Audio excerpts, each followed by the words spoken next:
السلام علیکم ورحمۃ اللہ وبرکاتہ۔ بسم اللہ الرحمن الرحیم۔ ان اللہ اشتری من المؤمنین انفسهم واموالهم بان لهم الجنہ یقاتلون فی سبیلہ ویقتلون ویقتلون وعدا علیہ حقا فی التوراۃ والانجیل والقرآن ومن اوفی بعہدہ من اللہ فاستبشروا ببیعکم الذی بایعتم بہ وذلک هو الفوز العظیم۔ قال رسول اللہ صلی اللہ علیہ وسلم رباط یوم او لیلۃ خیر من الدنیا وما علیہا۔ سیرت نبوی صلی اللہ علیہ وسلم جہاد اور قتال کی باتیں ہم کر رہے ہیں اس پس منظر میں کہ پاکستان نے اپنے سے 10 گنا انڈیا کے ساتھ جنگ کی اور اس میں ڈرون اور ہوائی بیڑا اور مورچوں پہ توپ خانوں کا استعمال ہوا ہے، اور اس میں جو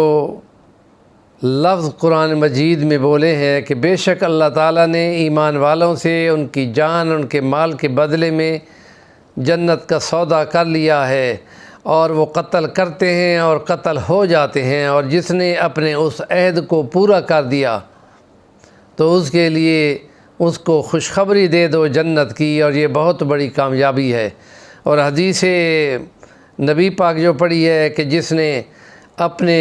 ایک دن یا ایک رات کسی مورچے کی حفاظت کی تو اس کو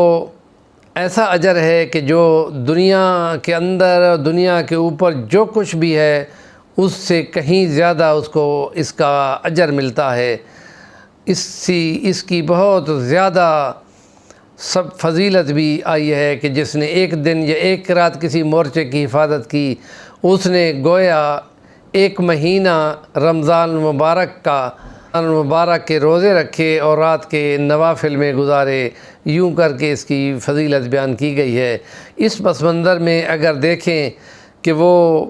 پاکستان کے پائلٹ جو اپنے اس روانگی پہ دستخط کر رہے ہیں کہ جس میں S-400 کی میزائل آگے منتظر ہوں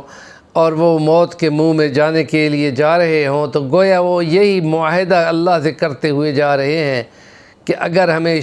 موت آتی ہے تو یہ ہمیں شہادت قبول ہے، اور اس شہادت میں فضیلت بہت بڑی رکھی گئی ہے کہ جس میں خدا پاک ایسے شخص کے لیے بخشش کا اعلان کر دیتا ہے، اور یوں کہا جاتا ہے کہ ان کو مردہ بھی اب تم نہ کہو، وہ اللہ کے ہاں زندہ ہو چکے ہیں، اور ان کی روحیں پرندہ بنا کر اللہ کے عرش کے نیچے جنات کے اندر چھوڑ دی جاتی ہیں۔ قیامت ہونے تک وہ اس میں رہتی ہیں اور چرتی چگتی کھاتی پیتی ہیں۔ یہ زندگی کا تصور ہے جو قرآن اور حدیث مبارکہ نے بتایا ہے، بہت بڑی اس کی فضیلت ہے، اور لیکن اس کے لیے اندر سے ایمان اور جرأت چاہیے کہ اپنے موت کے پروانوں پہ دستخط کرتے ہوئے جانا اور والہانہ طریقے سے بغیر ڈرے لڑنا، اور یہ یقین رکھنا کہ اگر موت لکھی ہے تو کوئی بچا نہیں سکتا، اور اگر موت نہیں لکھی تو کوئی موت آ ہی نہیں سکتی۔ اس حساب سے وہ بے لوث ہو کے اور نڈر ہو کے اور جرأت کے ساتھ لڑتے ہیں، اور ان کو کسی قسم کا خوف نہیں ہوتا۔ اور عورتوں کے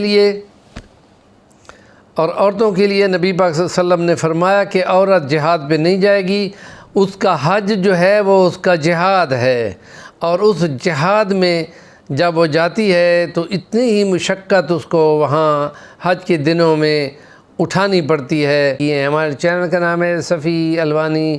ضرور سبسکرائب کریں اور کام کی بات کا کمنٹ دیا کریں۔